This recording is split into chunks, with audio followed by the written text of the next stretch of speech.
Naging trending sa ngayon ang naging komento ng aktres na si Maris Racal tungkol sa rumored boyfriend ni Kathryn Bernardo na si Mayor Mark Alcala ng Lucena City sa nangyaring promotions na kanilang serye na Incognito sa isang mall sa NCR para sa post-productions nito kasamang ilang cast na sina Daniel Padilla, Richard Gutierrez, Kyla Estrada, Baron Geisler at Ian Veneracion. Dito ay kanyang sinagot ang ilang mga entertainment insiders tungkol sa kanyang pagkakasangkot sa namumuo na namang mga issue sa Katniel.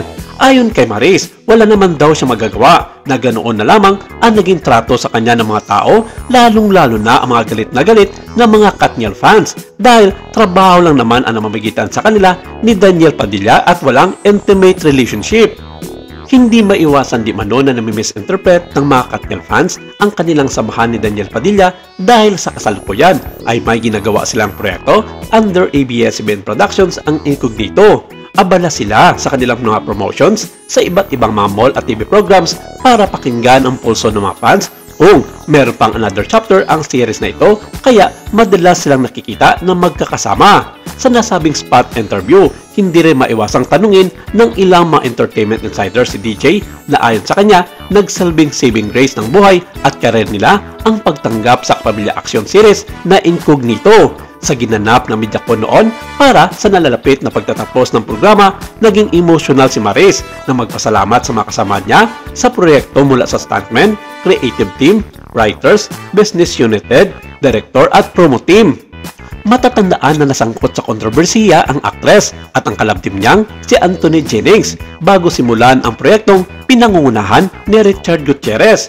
Marami ang nag-akala na mahirapan na makabawi ang dalawa dahil sa iskandalong kinasasangkutan pati ng ex-GF ni Anthony Jennings. Pero dahil sa upsay na pagganap ni Maris sa papel ng secret agent na si Gab Rivera, nabura ang anumang mga pangyayari sa personal niyang buhay.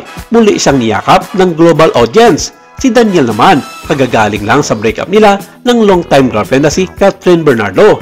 At ang Incognito, ang una niyang pagsabak sa maaksyong proyekto ng solo. Wala ring paglagyan ng labis ng saya si Daniel na paulit-ulit na nagpapasalamat sa lahat na nakatrabaho niya sa Incognito. Ang Seoul International Drama Awarding ay nakatakdang ganapin sa October 2 sa KBSOL sa Yeouido, Seoul, South Korea. Samantala, silang ayunan naman ni Chard ang mga sinabi na Daniel.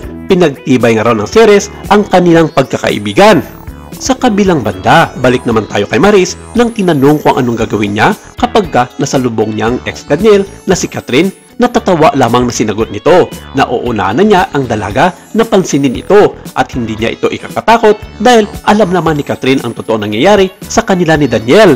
Pero ang isang bagay na hindi niya raw gagawin ay ang pansinin ang rumored boyfriend ni Kathryn na si Mayor Mark Alcala dahil hindi niya raw ito kilala ng lubos and besides hindi niya raw type ang mga politiko. Mahirap na daw, baka gagawa na naman siya ng issue ng mga taong walang magawa sa buhay. Kung ano man daw ang mayroon kay Kathryn Bernardo at Mayor Mark Alcala ay sa kanila raw ito at ang malaga para sa kanya ngayon ay masaya siya bilang single at nagagawa nito ang mga bagay na gusto niyang gawin sa kanyang buhay.